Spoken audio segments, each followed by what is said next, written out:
Hi there. Welcome to Tech Time, a new range of training videos from Resolute that guide you through the correct way to look after your DTF printer. This first video is a very important one. How to clean down correctly and leave your DTF printer in the correct standby mode at the end of the day. This procedure is the same for all three DTF printers in the current R-Jet PRO DTF V series. You can check this video covers your DTF printer by looking for the manual circulation button and speed controller. It is slightly different on some models, but as long as you have this next to the ink tanks, you're good to go. If you have one of the new R-Jet PRO DTF minis, you won't see a button or dial here, but don't worry, this is the correct video. Let's take a look at the cleaning products you will need to perform the shutdown process correctly. Number 1, DuPont KF200 flushing solution. This is available in a handy dropper bottle that came with your printer, or you can purchase this product in a 2-litre bottle and top up, which will save you a few quid. Number 2, foam swabs. These are for cleaning those delicate areas where using anything else can cause permanent damage. Number 3, IPA wipes. Please note, these wipes are manufactured by Resolute to a special formulation and are not the same as supermarket or other brands. Do not be tempted to use any other wipes. They can delaminate your print head, and trust me, that's an expensive disaster you really want to avoid. Before you start it, put on your protective gloves and safety glasses.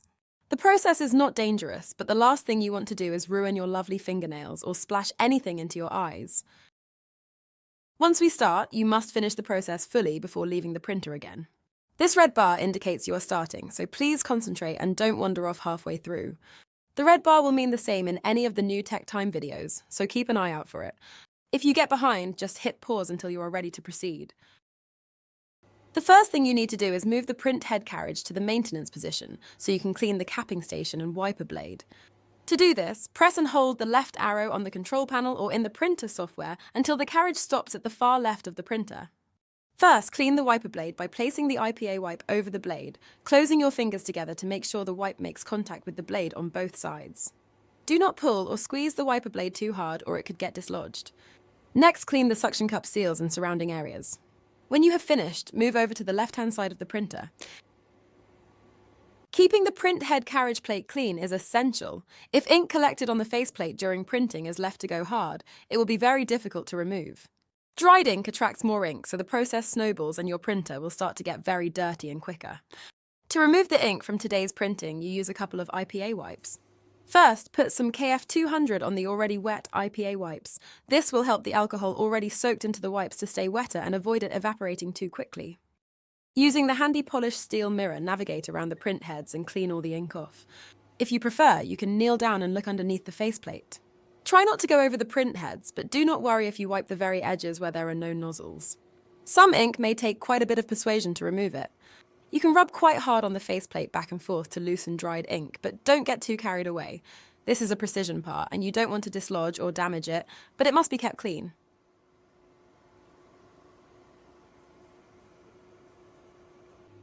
If the surface of the print heads are clean, you can leave this next step out. If they have ink mist congealed on them, take a new foam swab and wet it thoroughly with the KF200 solution. Gently wipe the surface of the color print head first. Then flip over the swab and use the clean side to gently wipe over the white print head. Do not wipe both print heads with the same side of the swab. When you have finished, move back to the capping station side.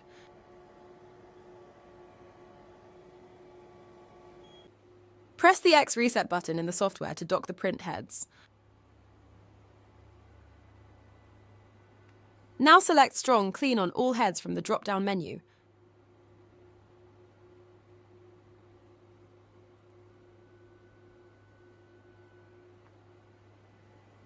Once the cleaning cycle has finished, press the check button to print a nozzle test pattern. This should look like this. There should be no broken lines or sections missing from the nozzle test. If there are nozzles missing, perform another strong clean on all heads and reprint the nozzle test pattern.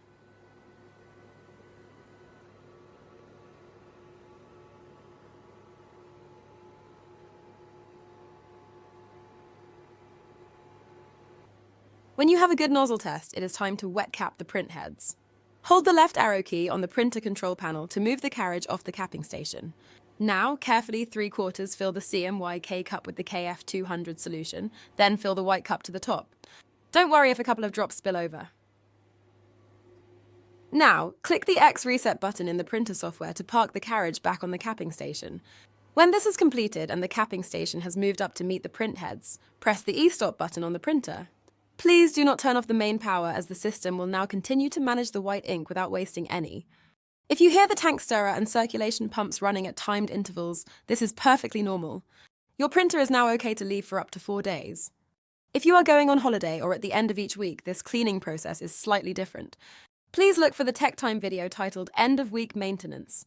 This video demonstrates how to flush out the capping station pumps, which should be done once a week.